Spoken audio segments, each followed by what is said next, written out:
સુરત શહેરના Sarsana platinum hall ખાતે ફોસ્ટાની નવી એપ્લિકેશનનું લોન્ચિંગનો ભવ્ય પ્રોગ્રામ થયો. વિવર્સો સલામતી અને સુરક્ષાને ધ્યાને લઈ એપ્લિકેશનનું કરાયું લોન્ચિંગ.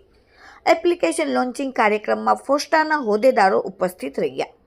સાથે સૌથી મોટી સંખ્યામાં વીવર્સ અને ટેક્સટાઇલ ઉદ્યોગ સાથે સંકળાયેલા વેપારીઓ પણ હાજર રહ્યા હતા.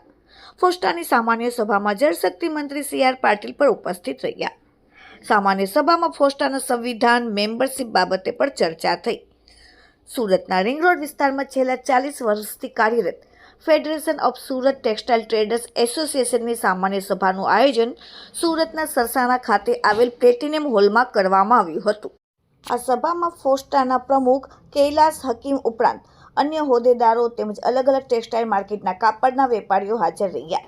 સાથે કાર્યક્રમમાં મુખ્ય મહેમાન તરીકે કેન્દ્રીય કેબિનેટ મંત્રી જળશક્તિ મંત્રી ગુજરાત ભાજપ પ્રદેશ અધ્યક્ષ સી.આર. પાટીલ એ વેપારીઓને સંબોધિત કર્યા અને કહ્યું કે ઔદ્યોગિક એકમો દ્વારા ડ્રેનેજ મારફતે કલરનું પાણી છોડવામાં આવતું હતું ત્યારે જીપીસીપી પોલીસની જેમ કાર્યવાહી કરતી હતી. ક્લોઝર નોટિસ ફટકારવાની સાથે કોર્ટ કેસ પર કરતી હતી, જેને કારણે ઉદ્યોગો પર તેની વિપરીત અસર જોવા મળી. આ બાબતે અગાઉ ઔદ્યોગિક એકમોના માલિકોને 1 વર્ષની સજા પણ થઈ. ગંભીર બાબતે તે સમયના મુખ્યમંત્રી અને હાલના પ્રધાનમંત્રી નરેન્દ્ર મોદીને ધ્યાનમાં લાવવામાં આવી હતી. તે સમયે જીપીસીપી કોર્ટમાં કેસ કરતી હોવાથી આ સમગ્ર મામલામાં ના તો જીપીસીપી હસ્તક્ષેપ કરી શકતી હતી ના તો રાજ્ય સરકાર, જેના કારણે સમયનો પણ ખૂબ જ મોટો વ્યય થઈ રહ્યો હતો. પરંતુ તત્કાલીન મુખ્યમંત્રીની મધ્યસ્થી બાદ જીપીસીપીને સૂચના આપવામાં આવી હતી અને કોર્ટ કેસ ન કરવા આદેશ આપવામાં આવ્યા.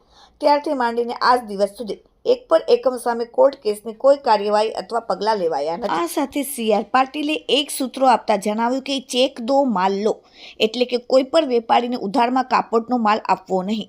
જે વેપારીઓને કાપડની જરૂર હશે તેઓને ચેક આપીને માલ લેવો જ પડશે.